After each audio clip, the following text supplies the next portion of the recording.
Olá, ouvintes da Rádio Madalena. Sou Maria Rita Kel, estou aqui com mais um Conversa Solta. O de hoje é uma conversa interessante porque ela é com três pessoas, então vamos ter que fazer uma coordenação aqui das vozes e das falas. E por que ela é com três pessoas? Porque essas três pessoas estão envolvidas numa exposição que está em cartaz no Museu de Arte de São Paulo, no MASP, e é uma exposição, a Clarissa foi a coordenadora, não foi, Clarissa? Sim, eu Clarissa é a sou coordenadora. uma das curadoras. Das curadoras, desculpe. E, coordenadora não, coordenadora é outra coisa, uma das curadoras. E essa exposição, inicialmente ela foi rejeitada pelo MASP, não é isso? E É, uma parte dela, né? Algumas fotografias. Isso. aham, é uma exposição de fotografias. Então, eu vou começar perguntando para o Douglas, que ele foi o primeiro que eu convidei. Douglas, do que se trata essa exposição e por que inicialmente ela foi rejeitada pelo MASP? Aham. Olá, boa tarde a todos, todas, todos que nos acompanham aqui. Você É, já se apresente, porque eu esqueci de te apresentar. eu sou o Douglas, sou do Coletivo Nacional de Cultura do MST e também da Brigada Nacional de Teatro do MST, a Patativa da Saré. Bom, eu estou aqui, a Clarissa também vai falar mais, e a Juliana, também que é do MST, né? Mas, assim, essa exposição, ela faz parte de uma série de exposições que o MASP faz com temas de histórias. A desse ano foi Histórias Brasileiras, né, no plural, até em função do bicentenário também, agora nesse ano de 2022, né? Então, esse título de Histórias Brasileiras, que é composta a exposição por uma série de núcleos, são variados núcleos, e um dos núcleos era o núcleo Retomadas, do qual a Clarissa Diniz, que está aqui com a gente, né, junto com a Sandra Benites, eram as curadoras desse núcleo. E esse núcleo, então, ele tem a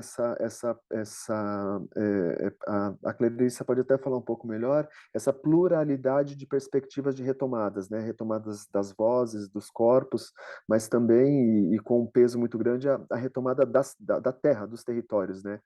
Então, tinha um dos eixos desse núcleo do Retomadas, a retomada da terra, né, e aí a luta do MST, de um movimento camponês pela reforma agrária, a luta pela terra no Brasil, e também a luta do movimento indígena, né?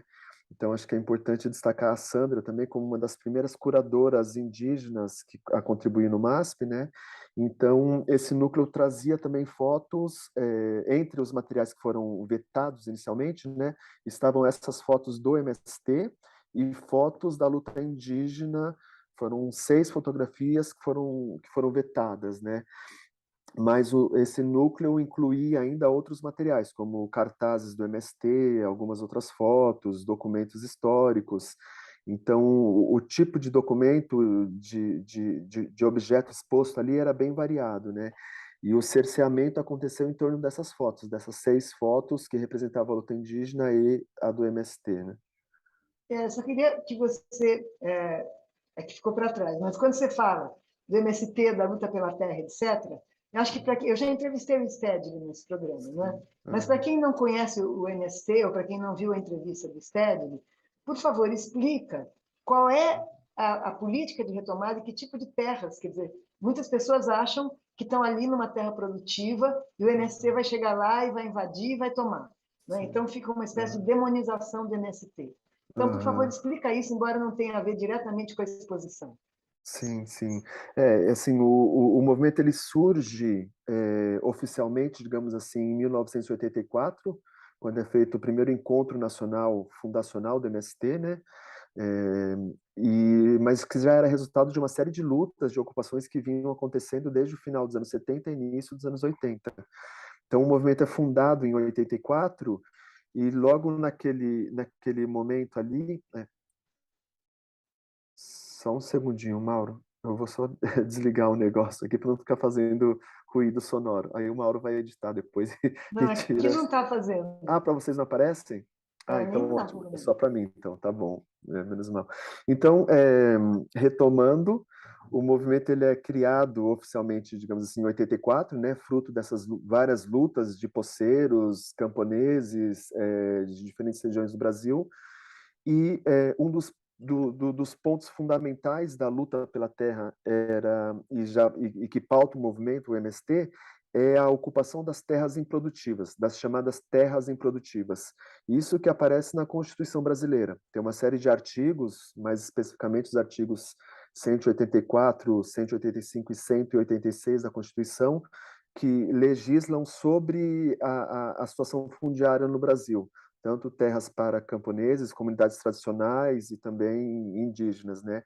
Essa era uma lei que já vinha ainda da época da ditadura, do chamado Estatuto da Terra, e que depois isso foi atualizado na Constituição, na nossa Constituição promulgada em 88, né? Quer dizer que na ditadura já havia artigos de lei dizendo que a terra improdutiva, que você não podia usar a terra para especulação. Exatamente.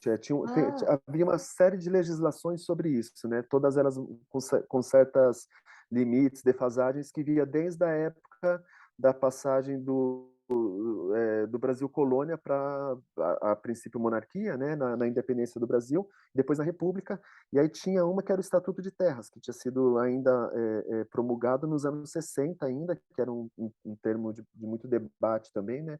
A gente sabe o peso que tinha a luta pela terra, o tema da reforma agrária, no golpe de 64 também, e houve já esse Estatuto da Terra promulgado nos anos 60, salvo engano, em 1965, que vinha de um debate Lembrar para quem é anterior. muito jovem que o Jango estava começando a implementar um projeto de reforma agrária, né? Exatamente, Quando foi derrubado.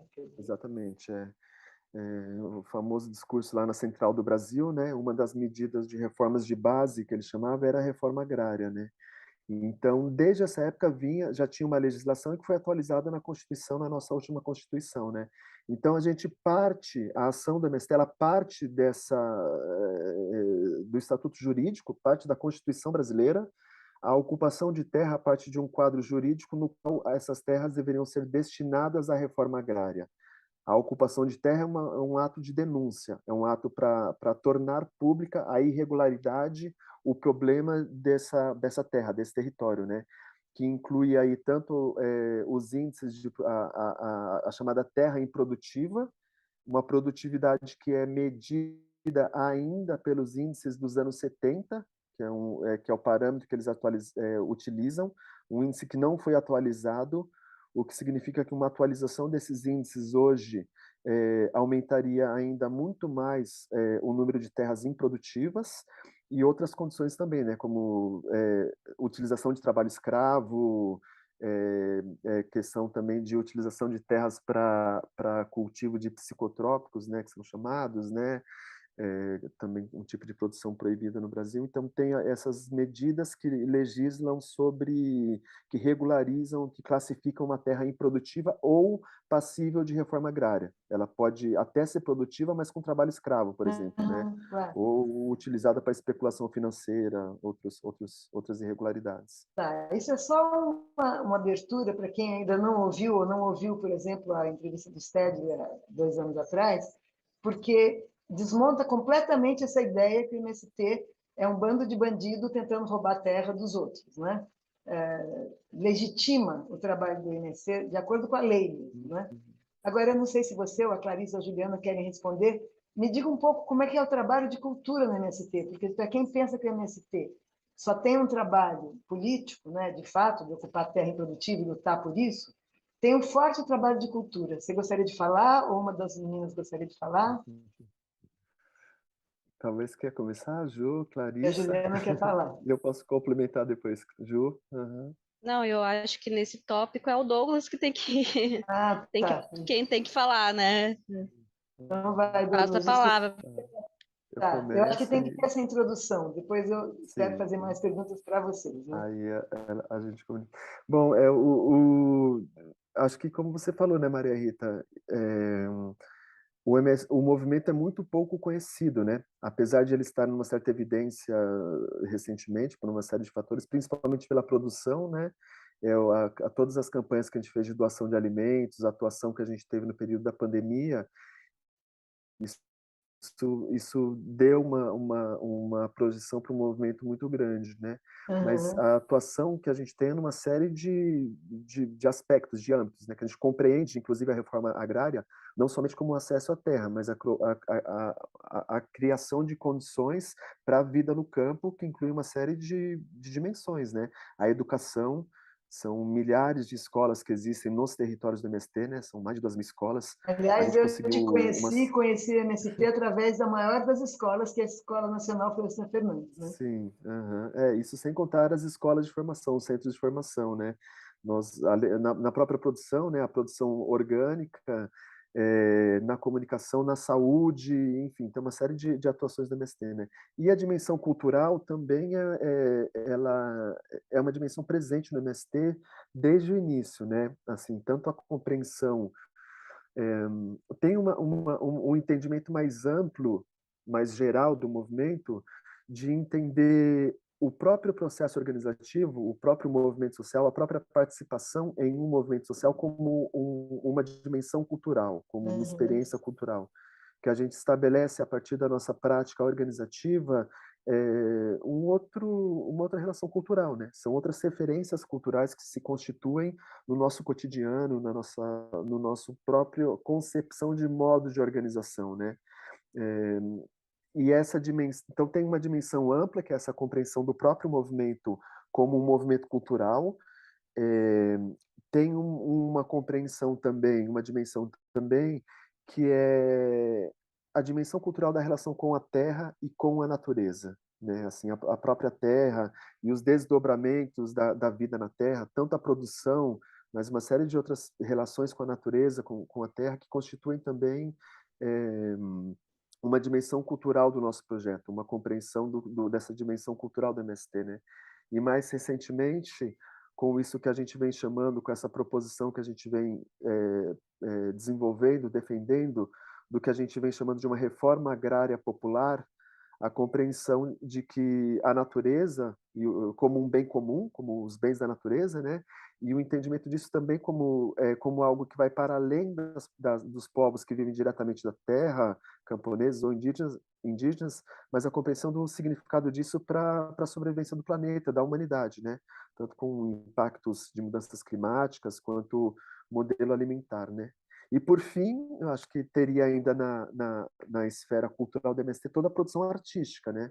Por exemplo, eu faço parte da Brigada Nacional de Teatro da MST, que a gente iniciou mais profundamente com o trabalho com Augusto Boal, que também já teve 2 entrevistas aqui, uma com a Cecília, outra com o Julian, né? Uhum. Que trabalham muito conosco também, a Cecília Boal e o Julian Boal. A gente tem um núcleo de vídeo, de cinema no MST, que é a Brigada Eduardo Coutinho. A gente tem um núcleo de artes plásticas, que é a Brigada Cândido Portinari, que a gente chama, né? Inclusive, só para Modestamente, né? com toda a modéstia. E a gente tem uma frente de música que é a chamada João do Vale, né?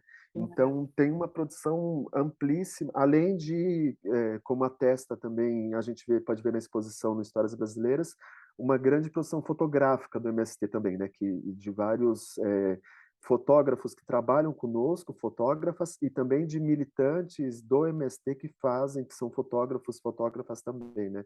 Então tem uma pluralidade de trabalhos com linguagens, além das manifestações de culturas populares, né?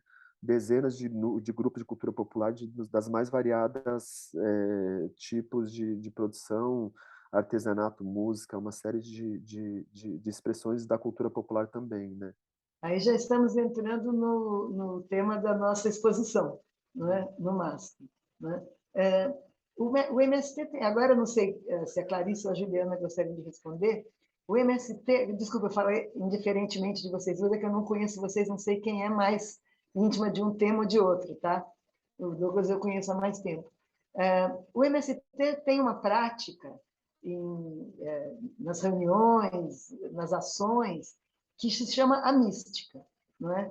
E parece que para essa exposição do MASP, ela também foi inaugurada, digamos assim, com uma mística. Eu gostaria que ou a Clarice ou a Juliana, quem tiver mais à vontade, falasse um pouquinho o que é a mística e falasse por que essa exposição foi aberta com uma cerimônia dessas, com um ritual equivalente à mística das reuniões do MST. Fala, Juliana. Bom, primeiramente, boa tarde, boa noite, né, gente? Sou a Juliana, sou do Coletivo de Arquivo e Memória. Mais uma vez, eu acho que essa pergunta o Douglas pode até responder melhor, mas acho que vou tentar responder aqui, né?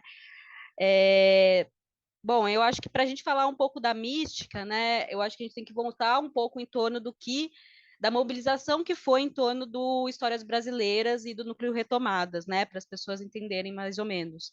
Acho que, como o Douglas começou falando, o Retomadas, algumas fotos foram censuradas e eu acho que teve uma grande mobilização em torno das obras, né, que fizeram barulho de uma maneira que eu acho que o MASP não esperava, né? Eu acho que o Histórias Brasileiras ele vem numa perspectiva mesmo de trazer o que seria essas histórias de uma maneira mais plural, né? Menos enviesada, colonizadora, né? Então, acho que de uma certa maneira foi um contrassenso que aconteceu com Retomadas, né? Mas como a Sandra Benites, a nossa companheira indígena, sempre reafirma, né? O Retomadas é um processo de caminhada, né? Que não ocorreu com a exposição em si, mas ele acabou trazendo discussões muito amplas e extremamente pertinentes, né?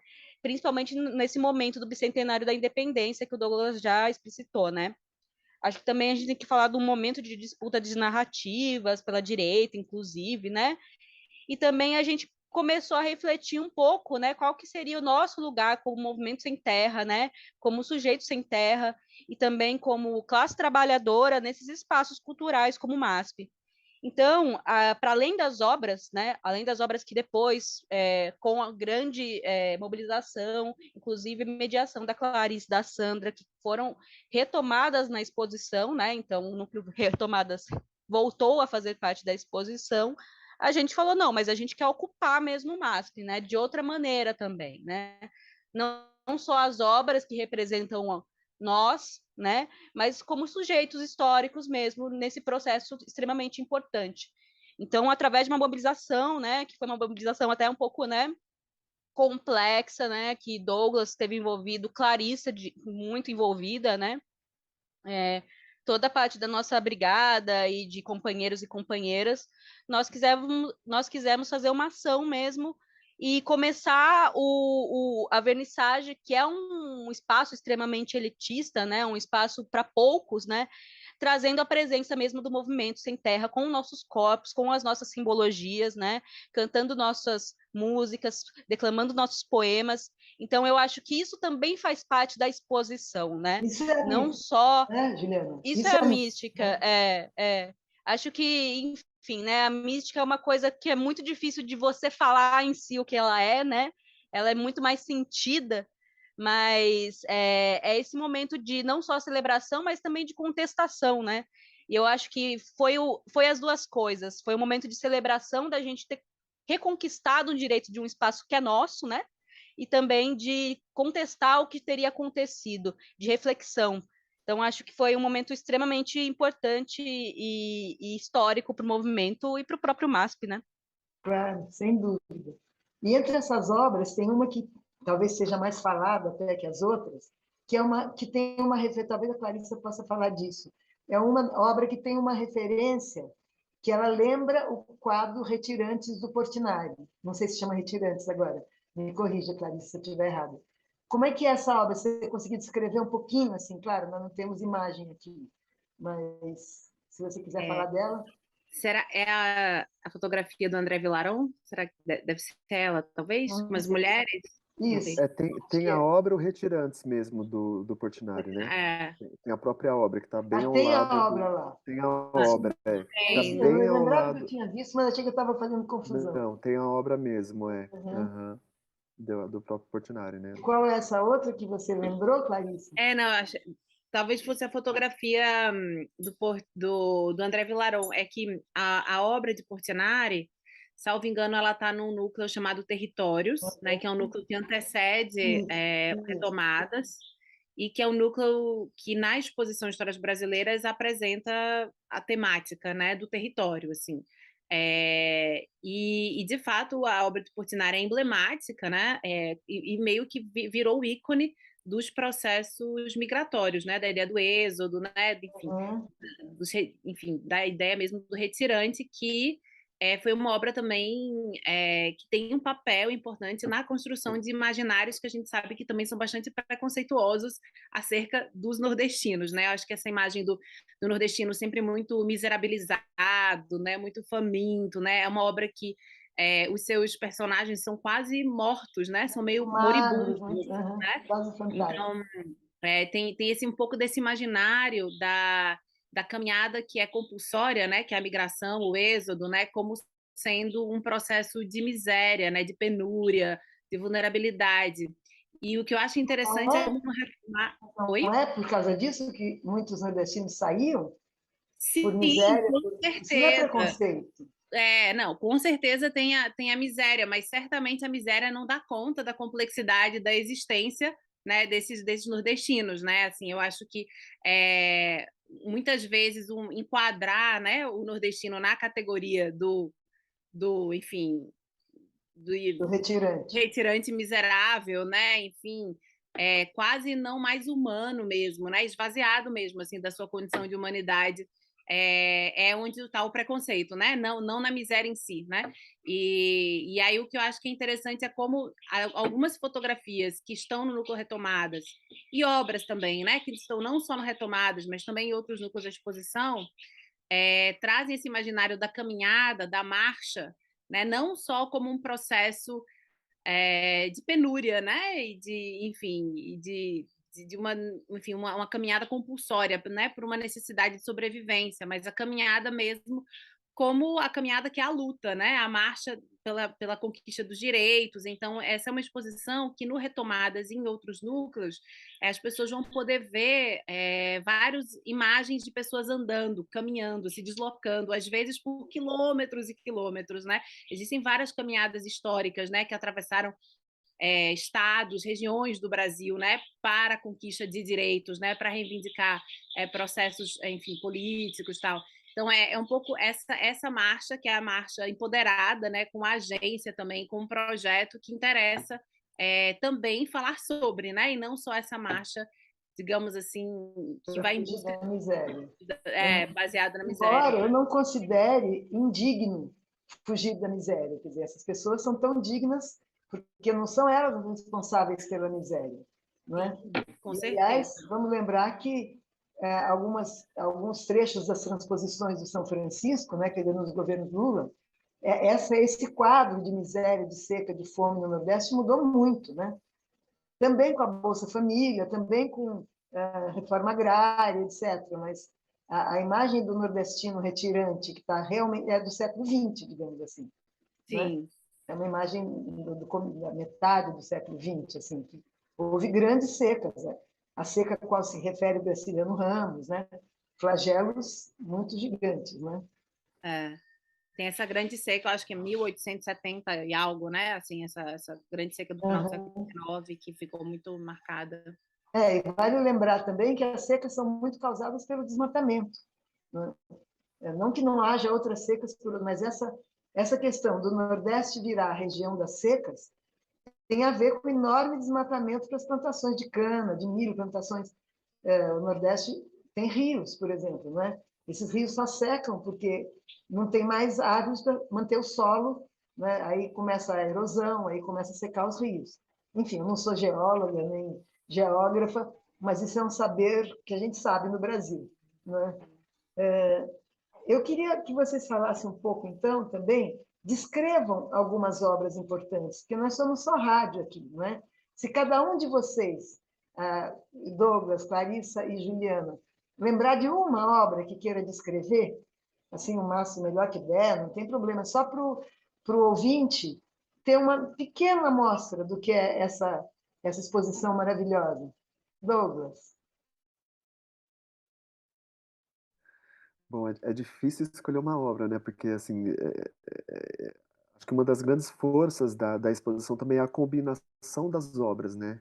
Que Uhum, pega desde documentos históricos da época da colonização, quadros clássicos, como do Debré, por exemplo, uhum. até obras extremamente contemporâneas. Tem uma delas, eu não vou lembrar o nome do artista, Clarissa, se você me lembrar, um artista plástico do Rio de Janeiro, que acho que tem 20 e poucos anos, assim, algo de muita força, né? E você lembra Não vou como falar. é a obra? Tem uma delas que se chama Sansão e Golias, Sansão e Golias, se eu não me engano. Sangue. Que são dois ele pinta esses ambientes da favela do Rio de Janeiro, ele é carioca, então essa obra parecem ser dois jovens, um branco e um negro, que estão brigando no chão, assim, se agarrando de uma maneira muito intensa, e ao lado tem outros dois jovens negros sentados numa mesa, um está no celular, completamente indiferente à briga, à luta, e o outro está bolando um baseado, assim, também, Uhum. num outro... Então, ele tem umas 2, 3 obras dele que muito com esse universo, muito jovem ele também, me chamou muita atenção aquelas obras, né? Se Mas chama uma que eu tinha Jota. pensado... Como? Jota. Jota, Ah, né? Jota. uhum. E uma que eu tinha pensado, você tinha me perguntado também, né? Enfim, no meio dessa multiplicidade de obras, assim, eu acho que tem uma força isso, essas combinações entre documentos históricos, obras clássicas e a produção contemporânea e essa leitura crítica das histórias brasileiras, né? E para mim uma delas para mim tem um significado também, eu acho, a se destacar na organização da mostra, que foi o que a Clarissa e a Sandra também trouxeram para o Núcleo Retomadas, né? Que é o protagonismo dos movimentos sociais, a ação dos movimentos sociais nas histórias brasileiras, né? E ali tem uma foto que para mim é muito simbólica, talvez, do nosso momento, e também uma das fotos significativas da exposição, que é a foto do Rafael Vilela, que é da ação que foi feita pelo gato, né, com o galo, que foi o incêndio da estátua do Borba Gato, né? Ah, sim. Uhum. É uma foto que o Rafael Vilela faz, né, dessa ação que foi feita, é, com a estátua em chamas, né? Então tem algumas pessoas da segurança, policiais, a foto em preto e branca, com enquadramento também um pouco abaixo, né, pela estátua, então dá uma perspectiva monumental, só que aquele monumento dos bandeirantes, da violência, da colonização, da escravização de negros e indígenas, né, e aquilo em chamas, né, e a gente sabe o contexto daquilo, a gente sabe quem fez aquilo, inclusive gostaria de lembrar também essa foto, porque eles foram julgados ontem, né, a reabertura depois da prisão Ah, deles, o julgamento deles foi reaberto ontem, então que pode resultar numa condenação do Galo e dos outros dois acusados, né? eu entrevistei Então, nesse programa o advogado dele. legal. Uhum. Uhum. Então, acho que essa foto traz uma série enfim, dessa conjuntura que a gente está, né? De guerras culturais, né? Uhum. De um enfrentamento no plano cultural associado ao embate político muito imbricado, né? Assim, talvez a dimensão cultural nunca tenha tido um peso nas disputas eleitorais ou nas conjunturas políticas recentes, como está tendo agora, né, com a tentativa da extrema-direita também de disputar nesse campo, né. Sim. Eu acho que eu destacaria essa obra, essa foto dentre todas elas, Pegando difícil fogo. de escolher, mas o Borba Gato em Chamas, né. Vale lembrar que os bandeirantes foram os primeiros dizimadores de índios no Brasil, né? Depois a ditadura militar fez seu trabalho também, e eu não vou falar disso agora, só lembrar que eu fiz um programa falando disso, só lembrar que na ditadura já se sabia que os indígenas não tinham resistência para as doenças de branco. E então havia inclusive um sertanista muito importante, muito empenhado, que se demitiu da FUNAI. Olha que era um emprego público bem pago na ditadura, porque ele pedia que mandassem vacinas, não é? Para vacinar os indígenas antes das frentes de aproximação. E o governo não mandava, e ele se demitiu e falou: eu não estou aqui para ser coveiro de índios. Não é? E a mortandade, calculada pela Comissão da Verdade, de 8.000 indígenas, não era porque os indígenas se opuseram à ditadura, eram porque os indígenas morriam de gripe, catapora, sarampo, doença de branco que nós, vacinados, não morremos delas, né? Há muitas gerações já. Só para lembrar isso, não é o nosso tema, mas só para lembrar disso. Juliana, quer falar de alguma obra que você esteja se lembrando, que você acha importante? Claro, quero sim.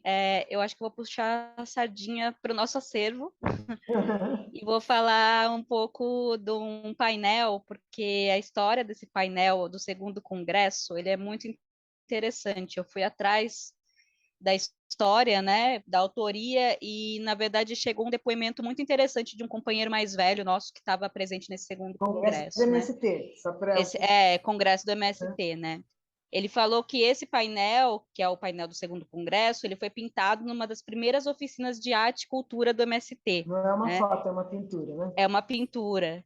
E o objetivo dessa oficina era para aprender a contar um fato que acontecesse na base, né?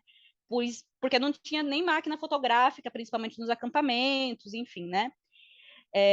Então, a forma do desenho era muito utilizado como uma forma de enviar uma notícia de uma ocupação, enfim, para descrever um texto também, ilustrá-lo, né? E Bonito. daí houve várias oficinas, né? Tinha uma companheira que ela chama Elda, que ela era responsável pela oficina de desenho. E ela até conta, né, que houve muita resistência para aprender a desenhar ou quebrar esse tabu, né, que a gente carrega, né, de que para desenhar você precisa saber desenhar, né, enfim, tem um dom, né, tem que ter o dom. Então ela introduziu a alfabetização em desenho, que Bonito. constava formando linhas, retas, curvas, até você construir algumas formas, como enxada, facão, foice, casa, coisas que representavam realmente o cotidiano do acampamento, né? Então ela fala, né, essa companheira, que depois disso ficou mais simples você fazer esses painéis coletivos, né? E, por fim, cada um criava, a partir da história contada, um desenho imaginando as formas, as perspectivas, o campo, a cidade, a roça, a polícia, o capacete, a bota, a arma, né? E daí, por fim, depois dessa oficina, teve a tarefa de se criar um painel para esse congresso, que foi coletivo, né? E daí todo mundo junto, em torno desses desenhos, construíram esse painel. Então, eu acho que é bastante simbólico, né, esse depoimento, porque ele também traz um pouco dessa da nossa rememorar, né, um pouco como a gente constrói alguns objetos que podem ser documentos, que podem ser painéis, que podem ser cartazes, sempre dessa perspectiva coletiva, né? E também contar um pouco dessa história. Então, eu acho essa história do segundo painel incrível, além da obra, que daí eu não vou me lembrar o nome, mas dos grileiros, né? Que daí talvez a Clá saiba Os exatamente o grileiros. nome, que também para mim foi muito Tá, eu já vou impactante. perguntar para a Clarice, mas antes só observar que esse método de criar os painéis que você está descrevendo me lembra um pouco o método Paulo Freire. Eu entrevistei aqui no programa Anita Freire, né? E ela explicou como é que o Paulo Freire, o método de alfabetização, era a partir de palavras que tinham a ver com instrumentos de trabalho, com objetos do dia a dia daquelas pessoas analfabetas. Em vez de ficar ensinando o Ivo viu a uva, né? O cão caiu no chão, essas coisas. Então, quando você diz que os instrumentos de trabalho também são inspiradores desse painel, não é? Do dia a dia dos militantes, é muito bonito. E, Clarissa, o que você gostaria de falar sobre isso também, para responder a mesma pergunta, para complementar a Juliana? Eu gostaria, antes só, a obra que Juliana cita do processo de grilagem é uma obra de um artista chamado Lorival Cuquinha, que cria uma espécie de máquina de grilagem e ele grila, né, com os grilos, a carta de Pero Vaz de Caminha, então aludindo ao processo da grilagem histórica do Brasil, né, que é a própria invasão colonial. Mas eu gostaria de ressaltar o trabalho de Yuri Cruz, que é um artista do Rio de Janeiro, que ele está na exposição com uma obra que é o Monumento à Voz, que parte Tem do algum microfone Santíssimo. aberto aí, gente, que está fazendo... Desculpe. Será que é o Não meu? sei, Juliana... Juliana fechou dela. É bom quando um falar, todos os outros fecharem. Desculpa te interromper. Imagina. A obra parte do santinho da Anastácia, né, dessa mulher que foi, enfim, escravizada e que usou até sua morte uma máscara de Flandres, né, uma mordaça, Sim. e ela se tornou, enfim, ela não é santificada, beatificada pela igreja, mas ela é enfim, popularmente, né, santificada. E essa E imagem é muito conhecida, né? Dela muito com a máscara. conhecida, exato. Enfim, ela tem altares, né, em vários lugares do Brasil, né? Tem vários fiéis. E a imagem que ficou dela, né, é a imagem colonial, feita por um francês, né, que é essa representação da Anastácia com a mordaça, né, sem a boca, né? E o Yuri, ele faz uma intervenção, né, digital, ele se apropria dessa gravura e retira a mordaça, né, da Anastácia, devolve uma boca para ela, ele vai buscar essa boca fazendo, enfim, a partir de várias imagens também históricas de mulheres negras que vieram para as Américas entre o século XVIII e o XIX, e ele devolve, então, essa boca, né? E nesse movimento de que, sim, Anastácia foi escravizada, foi subalternizada, né? Mas a existência,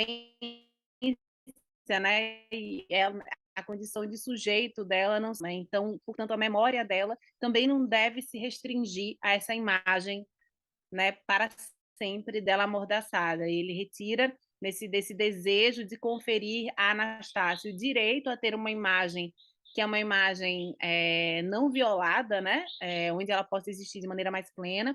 E a obra consiste, então, em produzir santinhos iguais os né, que a gente tem nas várias igrejas do Brasil, com essa imagem dela já não mais amordaçada. E ele faz uma pequena intervenção na oração à escrava Anastácia, e ele vai retirando da oração tradicional todas as palavras que indicam martírio e substituindo elas por palavras que indicam a resistência, né? Então, ao invés de apontar só para o martírio dessa mulher, dentro da própria violência que ela sofreu, a sublinhar a resistência dela, né? A força, a agência dela de, enfim, de seguir vivendo e seguir impondo a sua voz, mesmo, né, cortando a mordaça. Uhum. Então, eu acho que essa é uma obra importante, porque ética e politicamente, eu acho que ela fala muito do movimento que estamos todos tentando fazer, né, de uma revisão crítica, né, da história e das implicações da colonialidade na nossa vida, né, integralmente hoje, Quer assim. dizer, a arte pode criar, pode fazer uma intervenção sobre a outra obra, não é?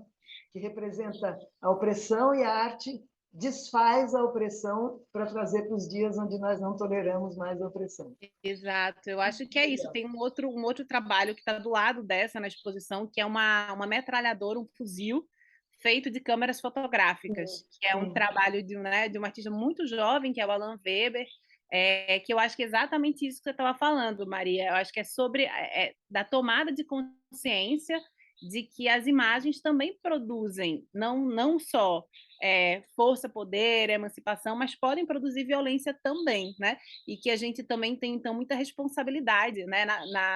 Em que No imagens a uso gente das põe no imagens. mundo, né? Uhum. Quer Exato. dizer, por um lado, uma imagem pode ser uma bela arma de luta, e, por outro lado, ela pode ser uma imagem de opressão e de incitação à violência, né? Exatamente. Uhum.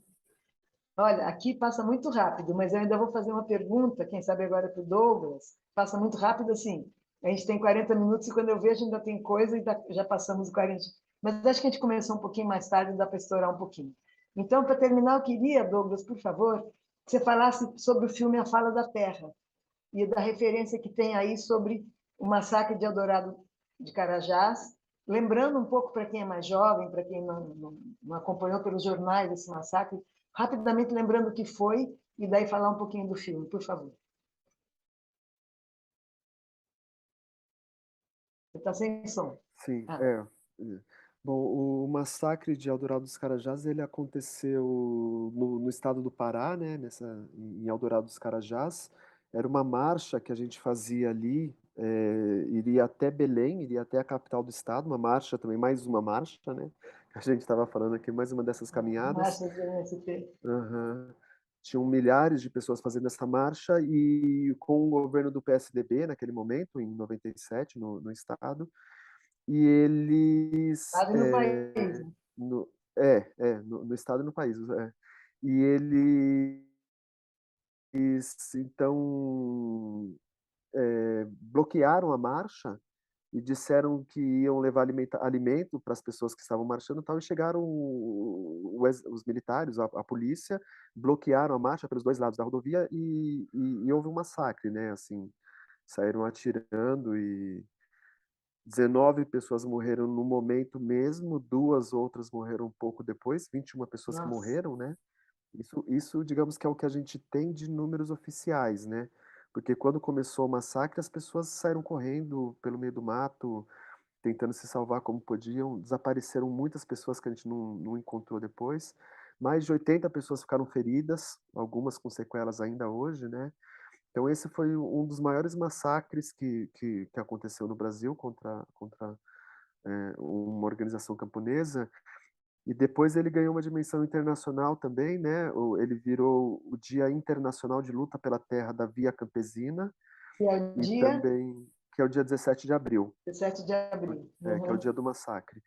E também ele teve uma repercussão internacional também no campo artístico também, porque o Sebastião Salgado estava no Brasil naquele momento e foi para lá e cobriu o massacre também, tirou fotos do massacre, né? Inclusive tem uma foto do Sebastião Ele estava Salgado. lá para fotografar durante o massacre, isso eu não lembro. Não, o Sebastião Salgado estava no Paraná, tirando fotos no Paraná. Inclusive, uma das fotos que tem lá no Núcleo Retomadas é do Sebastião Salgado em uma ocupação no Paraná. Uhum. O Sebastião estava no Paraná tirando fotos e aconteceu um massacre no Pará. Então, toda aquela situação, a importância enfim, aquilo ia se resolver, tinha que se resolver em pouco tempo, né? Eu vou relatar um pouco a história aqui. E o João Pedro estava no Paraná também, junto com o seu deputado, alguma coisa, tinha 2 vagas num jato, uma coisa assim, uma vaga que era para o João Pedro. Aí o João Pedro abriu mão e falou: vá você, Sebastião, para você conseguir Uhum. registrar isso. Uhum. E aí o Sebastião pegou um carro, atravessou 7, 8 horas de viagem para chegar no aeroporto, pegou esse avião e atravessou o país, saiu do Paraná para chegar no Pará, Uhum. para conseguir registrar essas imagens, né? Para conseguir pegar as imagens já dos mortos, das Uhum. vítimas, né? Principalmente do enterro que aconteceu pouco depois, né? Sim. Então foi assim que ele chegou lá e estava no Paraná e atravessou o país, né? E o filme Fala da Então, Terra e aí reproduz o imagens filme fala sensíveis. o filme Fala da Terra, ele é um filme que foi gravado com um grupo de teatro que a gente tem lá no Pará, que é o Coletivo Banzeiros, composto por militantes do MST da região onde houve o massacre. É, e o filme ele é feito a partir de uma peça que o grupo montou, que é uma peça que se chama Por Esses Santos Latifúndios, que foi uma peça que a gente montou em São Paulo também, a gente apresentou uma vez no Teatro de Arena, há muito tempo atrás. E aí eles remontaram isso, e aí 2 artistas, uma de Brasília, mas que vive em Pernambuco, que é a Bárbara, Bárbara Wagner e o Benjamin de Burca, que é um companheiro dela, que é um alemão, mas que cresceu na Irlanda também. Os dois que trabalham com vídeos, eles entraram em contato, se interessaram por fazer um filme conosco no MST, e aí entre as várias opções, possibilidades, a gente acabou escolhendo o Pará. Então o filme ele aborda a luta pela terra, a luta indígena também pela terra e os massacres decorrentes disso. E uma cena do filme ela acontece com as vítimas do massacre, com os feridos, os sobreviventes do massacre. Então tem uma Uhum. cena que é o enterro de uma pessoa que morre de fome, uma criança que morre de fome, e aí essa cena ela é representada numa espécie de uma arquibancada, que é um local que tem uma espécie de um teatro, em um assentamento nosso lá. E essa cena é apresentada, então, para os sobreviventes do massacre.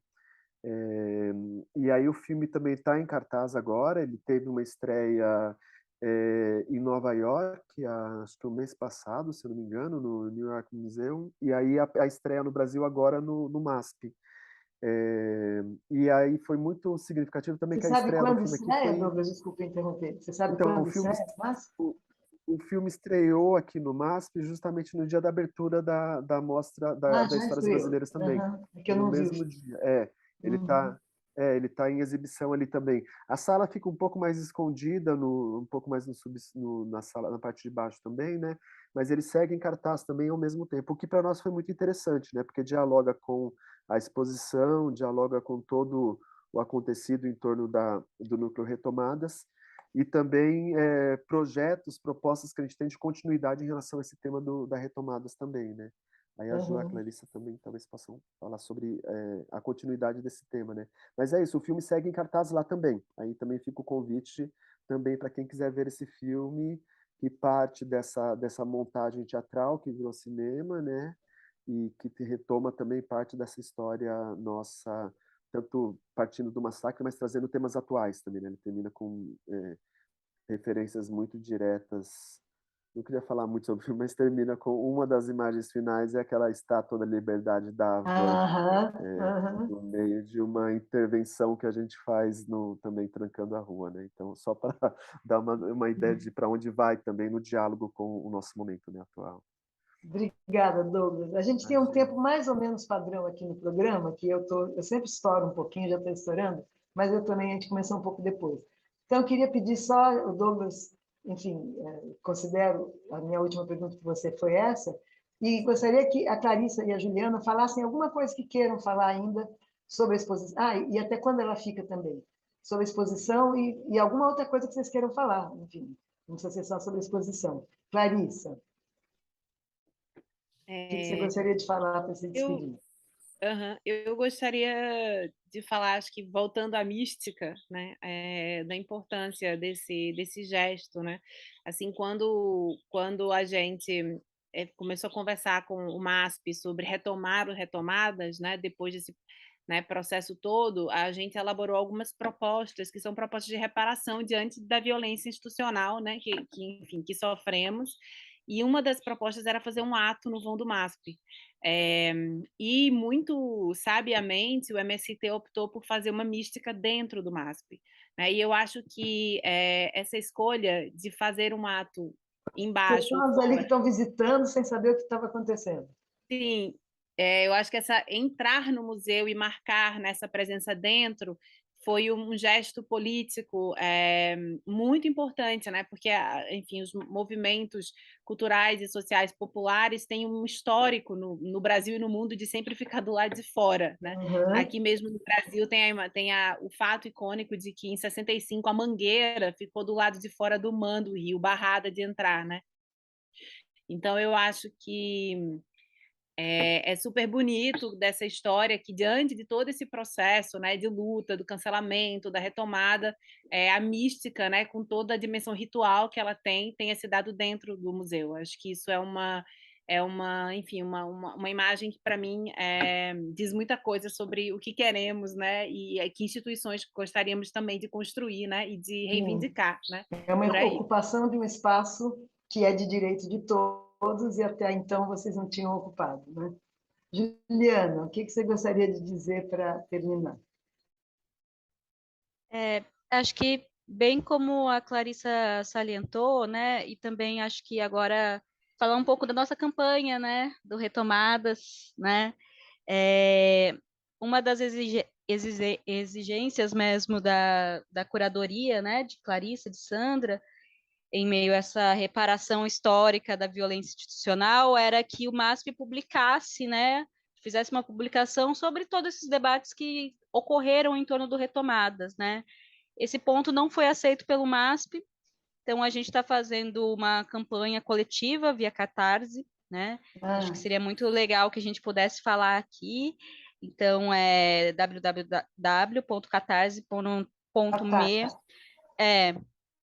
barra retomadas, Peraí, não ficou né? muito claro. www.catarse e depois ponto Ponto .me me, né? barra retomadas. Então fala tudo de Isso. novo, porque eu atrapalhei. Eu falei. É que eu falei também tudo www.catarse.me não, ponto não, barra retomadas, né? Pronto. E essa campanha ela tem como objetivo financiar uma publicação bilíngue, gratuita, que vai ter diversos textos, né, textos de convidados, textos de chamadas públicas, para falar um pouco dessa questão das artes, dos movimentos sociais, a ocupação dos equipamentos culturais. Então, acho que é muito importante a gente salientar a importância dessa campanha, que a nossa meta é chegar nos 100 mil. Já chegamos, né, 47% por aí, estamos com uma ótima campanha, então acho que é muito importante esse espaço para divulgar essa tentativa de não invisibilizar o debate, que isso não fique apagado, né, depois do Retomadas, né, depois do Histórias Brasileiras. Então, vamos lá participar dessa campanha, contribuir, não é? Sim, sim, por favor. Então, olha, muito obrigada, Juliana, Clarice e Douglas. Eu convido quem não viu ainda para assistir, para ir lá ver a exposição no MASP, que está belíssima, né? E viva o maior movimento social do mundo. Acho que ainda é o MST, não é? Quando eu comecei a trabalhar lá na escola, diziam que era. Espero que tenham outros tão grande quanto. É? Espero que tenham outros tão grande quanto. Sim. Esse também Bom, Maria Rita, Mauro também da equipe, a gente gostaria muito de agradecer também em nome do movimento, acho que em nome da curadoria também, mas a Clarice pode falar isso, né? Pelo espaço que nos foi dado aqui, acho que para trazer esse tema, e também, mas não só do que aconteceu na exposição, a gente parte da exposição, mas também para falar um pouco sobre essa dimensão do movimento, que por vezes é pouco conhecida, né? Então, agradecer muitíssimo ao espaço que vocês nos abriram aqui para partilhar isso com vocês. O MST é um movimento sofisticadíssimo. Eu acho Sim, mesmo, não é uma ironia. Uhum. Maurão, obrigada também, viu? Obrigado. Isso, Juliana, queria falar mais Obrigada. alguma coisa? Não, eu também queria agradecer pelo espaço, pela aliança, né? Por somar forças nesse debate, produzir esses momentos de escuta e também estender o convite de Juliana a todos que nos escutam e quem puder colaborar com a campanha, a gente já agradece. Obrigada. Juliana? Acho que é isso, Compas. É muita felicidade que eu esteja nesse espaço, assim, sou muito sua fã, Maria Rita. Aquelas, né? Passa de para contribuir, então, eu vou anotar agora, porque eu estava concentrada na conversa e não anotei, para eu também poder contribuir. www. .catarse, .me, barra retomadas. Tá, beleza. Vamos E contribuir. agradeço em nome do movimento também esse espaço extremamente importante. Muito obrigada. Bom fim de semana para todos e para quem não viu ainda, vão ao MASP que vale a pena. Abraço. Pessoas, abraços a todos. Tchau. Tchau, Maurão.